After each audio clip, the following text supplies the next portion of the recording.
Hello everyone, and welcome to the Infernal Eclipse of Ragnarok progression guide. If you don't know already, Infernal Eclipse of Ragnarok is one of the first stable ultra-modded mod packs containing mods like Calamity and multiple of its add-ons, Thorium, Secret of the Shadows, Terraria, of course Infernum as it's meant to be an Infernum pack, and a lot of smaller mods to make the experience complete, with a progression spanning well over 30 to 40 hours, with tons of new bosses to beat, structures to explore, and a lot more. The whole progression guide will be divided into three parts, this one covering the pre-hard mode, then hard mode, and post-mod loot. So in this video, we'll see how to progress from a fresh new world to beating the Wall of Flesh. I do have a few important pieces of information before we get started. First, whether you plan to play on single player or multiplayer, I highly recommend you to watch my installation guide video. Infernal Eclipse of Ragnarok is a multiplayer compatible mod pack, and I cover ways to easily install the mod pack on the server in the video, as well as installing the mod pack on your client. Then, for the purposes of making the guide easier to make, I did use cheats to make recording easier and faster. I tried to keep the illusion of a normal playthrough during the video, but don't be surprised if you see me using God mode or having stacks of items. Lastly, before we get started, remember that this is a progression guide and not a class guide. Even though I played the mage class during this playthrough, it does not mean that this is a mage guide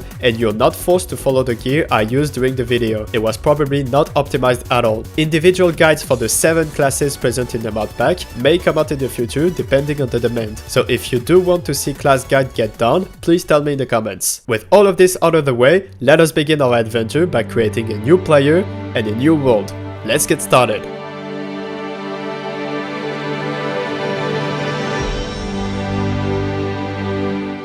Spawning in, the first thing that you will notice is that you have a small starter base. There are different versions that can spawn, so you probably won't have the same as mine. First thing you want to do is to open your starter bag containing some rudimentary gear for every class, some potions, and other things to get you started. Begin by exploring your surroundings to find some of the new structures added. Let's do a rapid fire of all of the surface structures so you know what to look for when I mention them later. From closest to farthest of spawn, you have the abandoned village in your evil biome, the cursed pyramid in the desert, the frost rune in the tundra, the dungeon at the opposite side of the jungle, and the graveyard just next to the dungeon. Now that you have explored a fair bit of the surface, let's head underground. Mining straight down from the spawning area, you'll discover an abandoned mine shaft with some loot. Try to find as many life crystals to max out your HP. Just know that you also have an option to craft life crystal using life quartz you can find underground. Mine some thorium, craft the thorium anvil and the thorium shield, good for early game. While in the caves, you will most likely encounter some gems. In this mod pack, gems have quite a lot of uses, so let's go through them. First, just like in vanilla, gems will be a good way to get your first grappling hook. Gems are also used a lot to make your magic storage system, and as you probably know with the sheer amount of stuff you will be picking out during your journey, getting your magic storage system ready as soon as possible is going to be absolutely crucial. Then, remember the large gems, the ones that have no use and drop when you die? Well, now they have a use, added by Secrets of the Shadows. All around the world you see structures with a gem lock and a gem chest corresponding to the required large gem. By filling the lock with the correct gem, you will get some loot and clear one layer of the wormholes. Oh yeah, wormholes. If I had $1 for every time that someone got confused and asked for help regarding these random circles that spawn right in the middle of nowhere, I would be a multi-billionaire by now. So once and for all, let me explain the concept of wormholes and anomalies. When you play on your world, 3 things called anomalies will be present. One of them is an NPC called the Archaeologist, which can be found in certain structures, especially the gemstone structures we'll talk about earlier. Finding this NPC for the first time can be tricky, as you don't know in which structure he'll be in, so you'll most likely have to rely on luck. But once you find him, you'll be able to buy the Anomaly Locator, which will reveal the location of the Archaeologist when he eventually switches places, and also the remaining 2 anomalies, which are the 2 wormholes. When you begin your world and encounter a wormhole, it will appear like this. But as I said, putting the large gems in each of the gemstone structures will remove one layer of the wormhole barrier, until you have filled all of the gem locks and the wormhole will be completely open and show what's on the the other side of the other wormhole in the world and let you cross it and teleport to the other side. The placement of these 3 anomalies is not permanent and actually changes quite often, determined by a randomly recurring anomaly tick, which is why I said that it is pretty hard to meet the archaeologists for the first time. That was a lot of information, but it's better to know about it now than later. Okay, back to the main progression. Once with full platinum or gold, go to the underground desert and kill some Storm Lion for Storm Lion Mandible, craft the Grand Flare Gun and Storm Flare, and use it in the desert to fight Grand Thunderbird.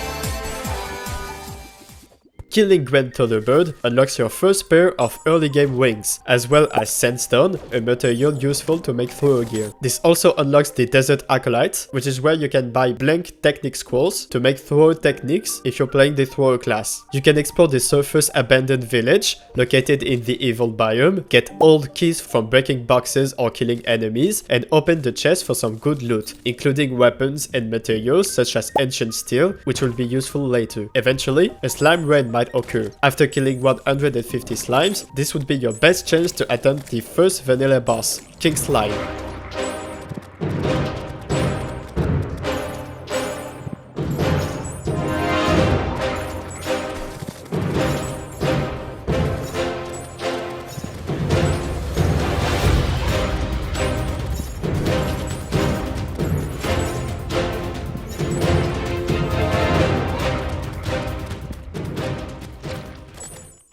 If you stumble across the gravitation potion, you can use it to start exploring the sky. Above spawn, you will see the main planetoids, which will begin the Draydon questline, eventually leading to fighting the Exomechs. In this planetoid, you'll find power cell factories and charging stations. When placed by the player, power cell factories will produce 1 power cell every 15 seconds. These power cells can then be put in the charging station to charge the weapons from the Draydon's arsenal. These weapons can only be unlocked after finding certain schematics in the Draydon labs in each biome. Other important structures in the sky include the floating islands with useful accessories like the lucky horseshoe or red balloon, and small planetoids which contain ore or lava crystals. Above the ice biome, you will find the planetarium, composed of multiple small floating islands and 1 main platform at the center, which will be used to fight the advisor boss later on. You will also find in the sky an evil island with the opposite evil from the rest of your world. While exploring and continuing your progress, you may have stumbled across a material from Secret of the Shadows called Fragment of Earth. These can be combined with Vibrant Shard found in Geode's Underground and Thorium bars, creating Vibrant Alloy, which then can be turned into your first set of Void weapons for your chosen class. You may have noticed this purple bar on the top of your screen. This is the Void bar added by Secret of the Shadows. All you have to know for now is that it works kind of similarly to mana for the mage class, but the Void mechanic is not a new class, and you have Void weapons for all classes. When you use a Void weapon, it will deplete your bar, which will then take a few seconds to regenerate, which is pretty slow in the early game. Be advised that unlike when your mana depletes completely, you will still be able to use your Void weapons, but at the cost of losing a large amount of HP, and if you get hit, you will take 200% damage until you enter Void recovery. Void weapons are usually stronger than regular weapons for each respective class, but for now, using them won't be very reliable as a primary weapon, as you won't be able to use them continuously, so it's recommended to use them as a side weapon during battles. There will be ways to increase your Void stat, which we will touch on later, but if you are really interested in trying out Void weapons, you can craft the Vibrant Armor, focused on improving Void and Ranger stats. You should now be ready for Desert Scorch. Take the Storm Feather you got from the Grand Thunderbird and a few other desert materials and go to a demon altar in your evil biome to craft the Desert Medallion and fight the boss in the desert.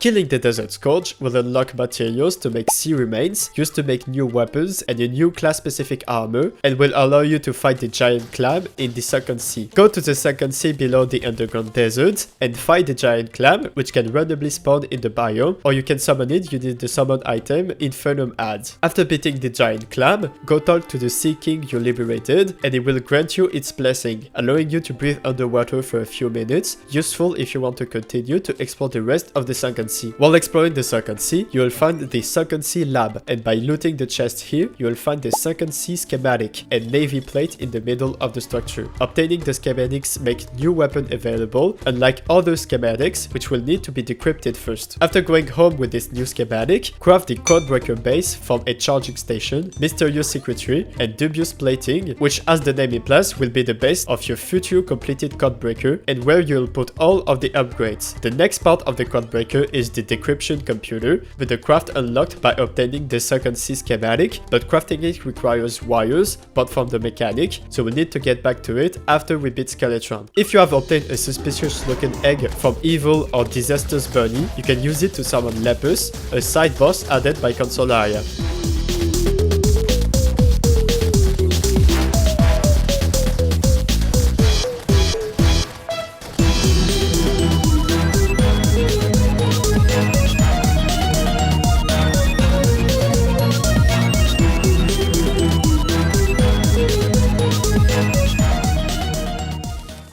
Now you should be ready for the first important boss, the Eye of Cthulhu. Summoned manually using a suspicious looking eye, or has a 30% chance to spawn every night if you have more than 200 HP and 10 defense, as well as having a few NPCs in your world.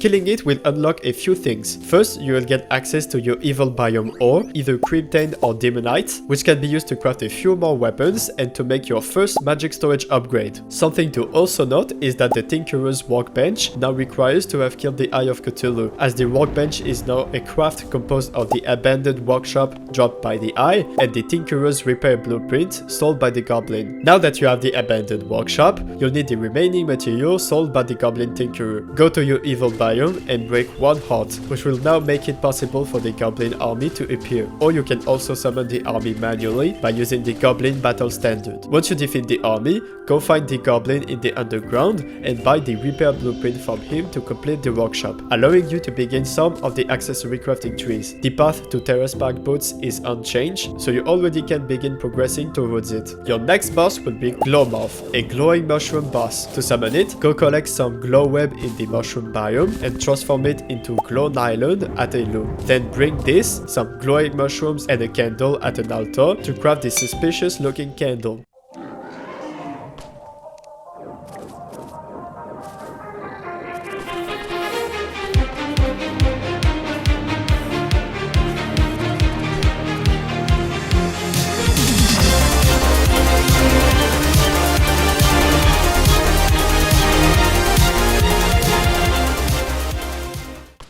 While we're doing glowing mushroom bosses, we will also beat Crabalon by summoning it with a Decapodita Sprout, which you can craft with the infected Mothwing Spore that we got from the Glow Moth.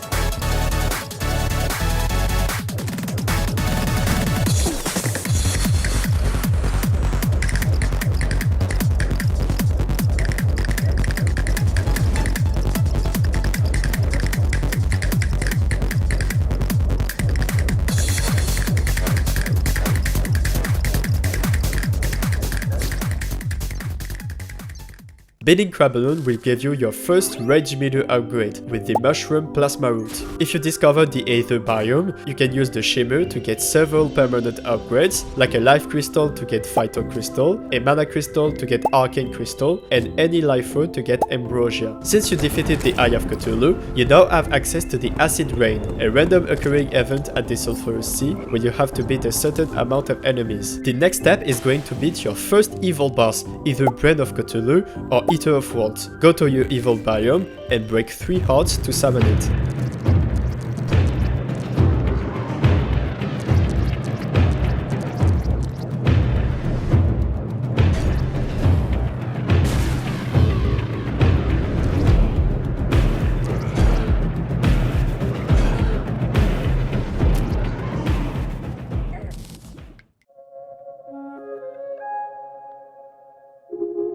Beating your first evil biome boss will unlock a few new things in the progression. First, you will gain access to either tissue samples or shadow scales, allowing you to make a new tier of pickaxe. Getting these new materials also unlock your first void bar upgrade by crafting either the scarlet or violet crescent, crafted from a dissolving earth dropped by earthen spirits underground, a mana crystal, 5 fragments of evil dropped from abandoned village enemies, 5 fragments of other worlds dropped from planetarium enemies, and 15 tissue samples. You also unlock access to the cursed pyramid by using the mysterious drop by the evil boss in the entrance of the pyramid. You can start to explore the structures and get a few goodies here and fight the Pharaoh's curse. To fight the boss, you'll have to go to the small caves in the pyramid and break the crystal in the middle, where enemies will spawn in waves before being able to collect it. Repeat this process for the 3 caves in the pyramid to finally open the door to the coffin room when you will fight the boss. Just note that even though it is possible to fight the boss now, it's not really recommended at this stage and would be best to fight as the last boss before Skeletron. With your new evil gear, now would be a good time to begin exploring the underworld. Once there, don't forget to grab a hell forge and mine some hellstone. In the underworld, you will find the sanctuary, a structure that won't be useful until much later in the progression. You will also find the brimstone crag biome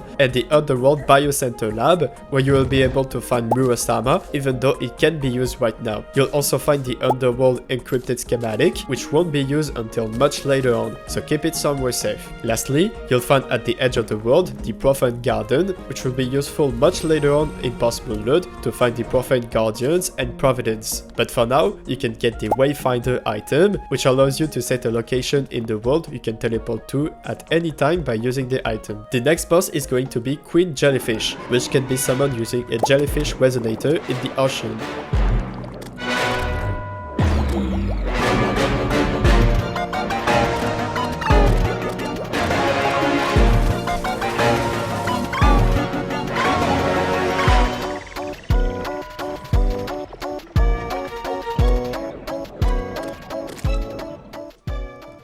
After it is defeated, the Diverman NPC will spawn. Then, the next boss is going to be Viscount. To fight it, you'll need to find the blood chamber structure in the caverns, and to summon it, bring 5 unholy shards crafted from blood orbs obtained during a blood moon.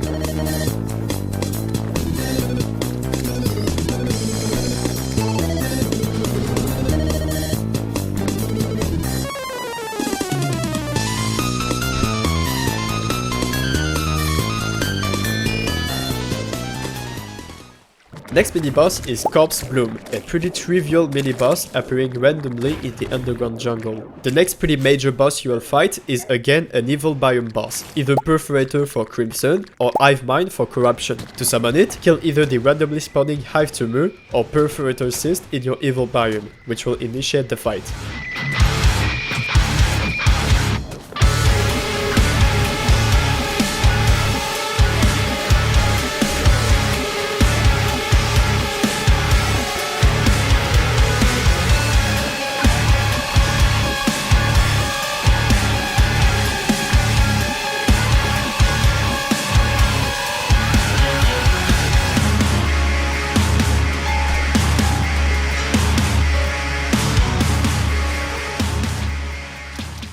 Killing this boss will make Aeolite ore available. This ore can be found on Sky Islands and can be used to make a new armor for every class and a new pair of wings with the Skyline wings, better than the Fledgwind wings or Zephyr wings from all the way back to Grand Thunderbird. To make gear using Aeolite, you'll need to make the Sky Mill crafting station. With your new Aeolite gear, you will now be ready to fight a few more bosses. First up is going to be Queen Bee in the Hives from the Underground Jungle.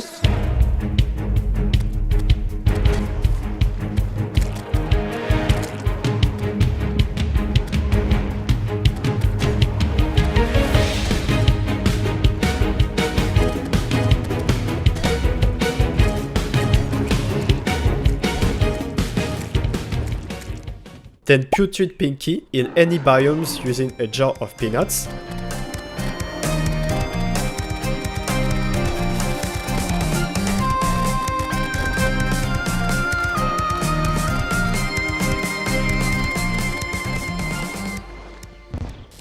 Then Deerclops in the tundra using a deer thing.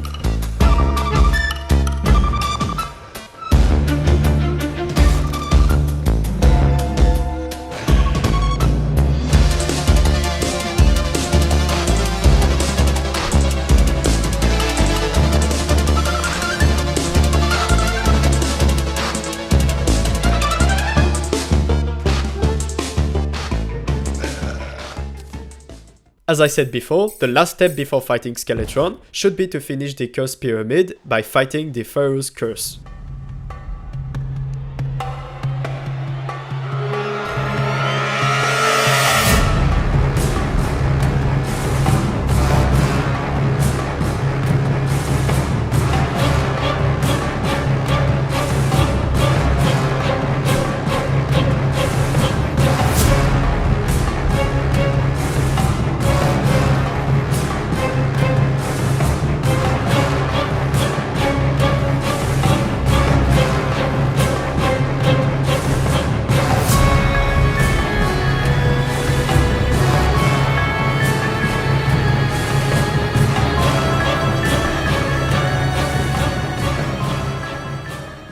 Defeating the boss will unlock the Cursed Matter material, used to make a few weapons and a mage armor, but notably for a new Void upgrade called the Voiden Ink. Crafted from this material, Soul Residue from the Pyramid enemies, and Evo Stone from the Sanctuary. Consuming the ink will give you 20 extra Void and increase Void generation by 2%, and the item can be used 5 times, giving a total base of 250 Void if you also made the previous upgrade. With the curse out of the way, you should now be ready to fight Skeletron, so head to the dungeon at night and talk to the Hardmode to initiate the fight.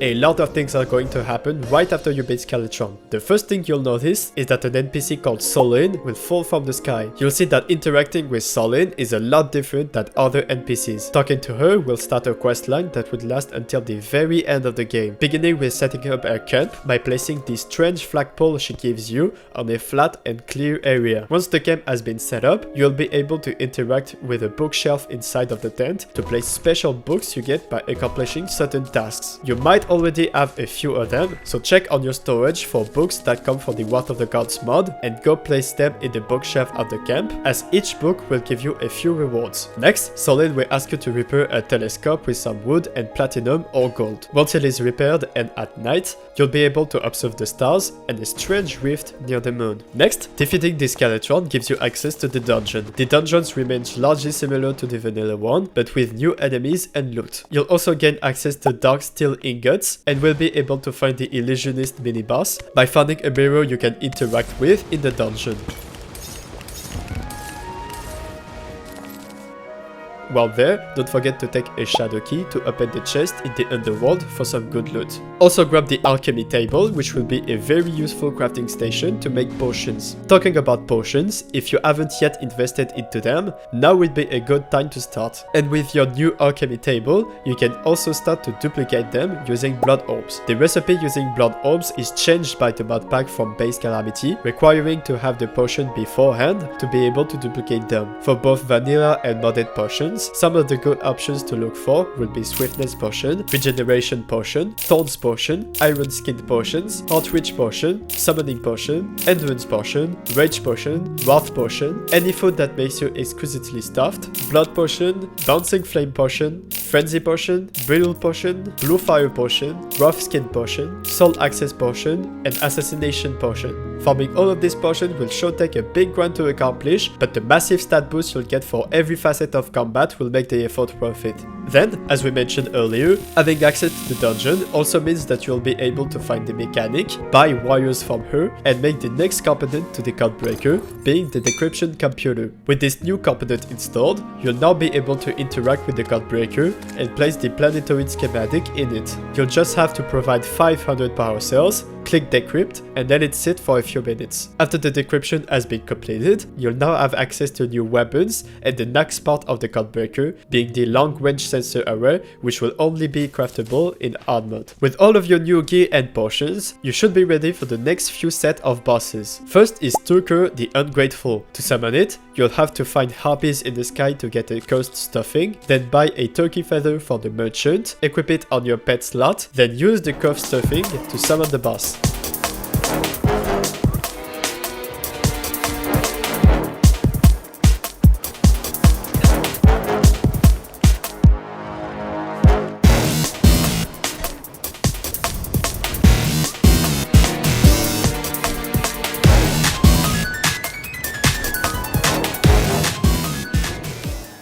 This boss has a pretty interesting expert drop, the Horn of Plenty, which acts essentially as an infinite healing potion. The next two bosses are Granite Energy Storm and the Buried Champion from the Granite and Marble mini biomes, summoned by either killing a randomly spawning static entity like we did for the Perforator and Hive Mind, or by using an unstable core for the Granite boss and an Ancient Blade for the Buried Champion.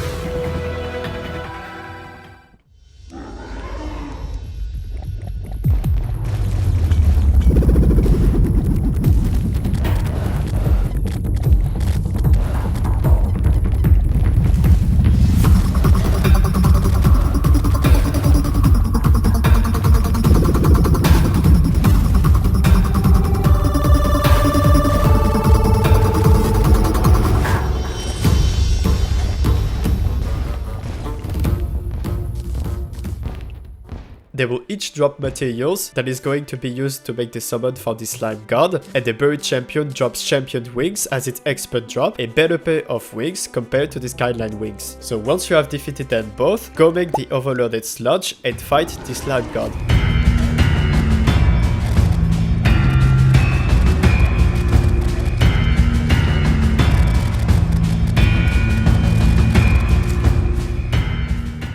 Defeating the boss will unlock the Purified Gel material, which you can use for new weapons such as the Knight's Edge. You also unlock Static Gel armor for each class. Beating the Slime God will also give you the Electrolyte Gel pack, which will be your first Adrenaline upgrade. Now let's get through the next few bosses before preparing to enter Hardmode, all of them being big machines. First is the Excavator. To fight it, you'll have to descend to the very bottom of the abandoned village mines and interact with the seismic station in the arena room.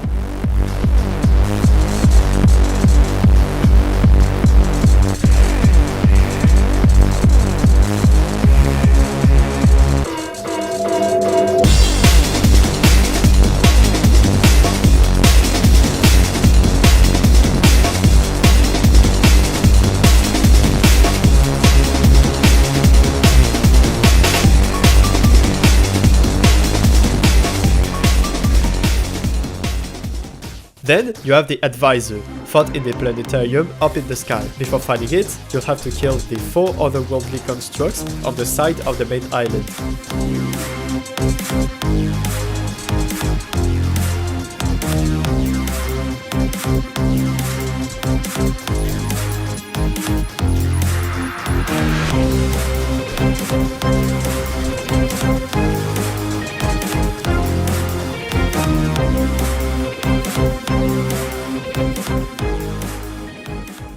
The 3 materials the Advisor drops, being Starlight Alloy, Hardlight Alloy and Twilight Alloy, will all be used to make the summons for the next boss, the Star Scatter. The Advisor also drops keys for the chest around the planetarium biome. Opening this chest will give a few more of the alloys, as well as some powerful new weapons, primarily being new void weapons. Then, the Star Scatter will be the last boss you'll need to beat before preparing to fight the Ball of Flesh.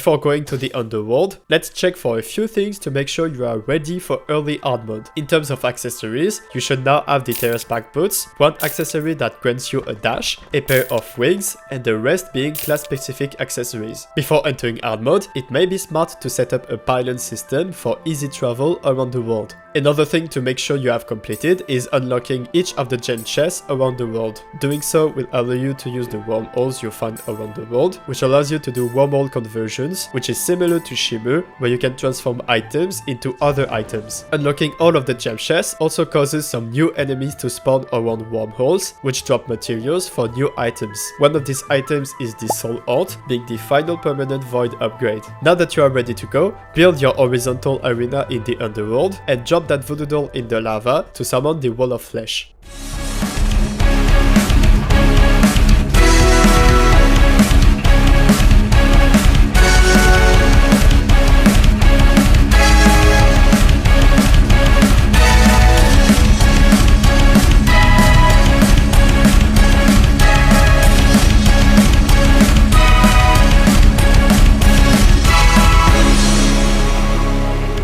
Once the wall has been downed, prepare for some heavy lag as your game will change most of your world at the same time. Congratulations, you just entered hard mode, which also signs the end of this video. In the next video, we'll discover the rest of the hard mode progression, which should be the longest out of the 3 parts. If this video was useful to you and you plan on playing on multiplayer, please consider using my code BROME when renting a server on Bisect Hosting, as you will get 25% off your first month, and Bisect Hosting is the only service that officially supports Terraria modpacks. Well, that's going to be it. See you in a few days for the hard mode progression video.